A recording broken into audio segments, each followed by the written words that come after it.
They were called in last night to start looking into the latest officer-involved shooting here in Atlanta. This is now the 48th officer-involved shooting for 2020 that the GBI has been called in to investigate. And the incident unfolded last night on University Avenue at the Wendy's there in Southwest Atlanta. We have video that has been circulating on social media that shows part of that incident.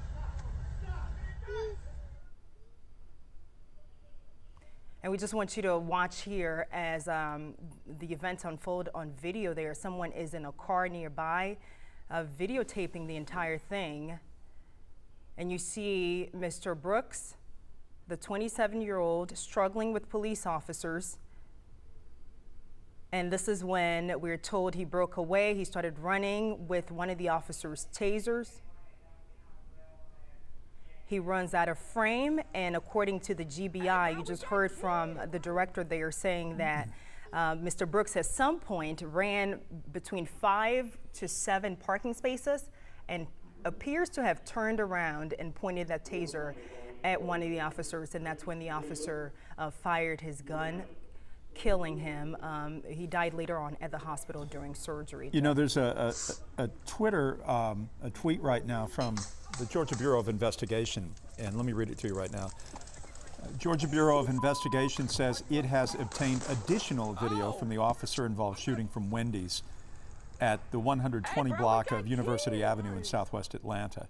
So they have this video, Faith, obviously, the one that all of us have seen, which is just staggering, and they also have another vantage point of it, apparently, with video. So Director Reynolds has said that they will be releasing all of this, that the public deserves the opportunity to see as much video as is available of the shooting death of Rayshard Brooks.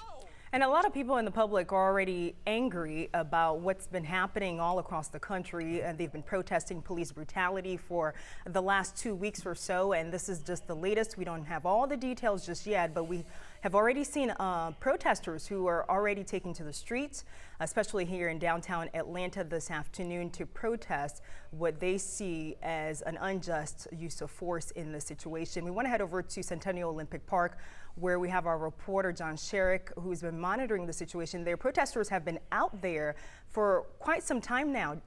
John, can you hear me? Yes, Faith and Jeff, the protesters have been coming and going all afternoon. Right now there are a few protesters here, people wearing Black Lives Matters t-shirts and holding signs and really getting ready for the big crowds of protesters to return from marching around downtown Atlanta, which is what they've been doing throughout the day. Various groups across inner city, inside the perimeter especially, protesting and marching and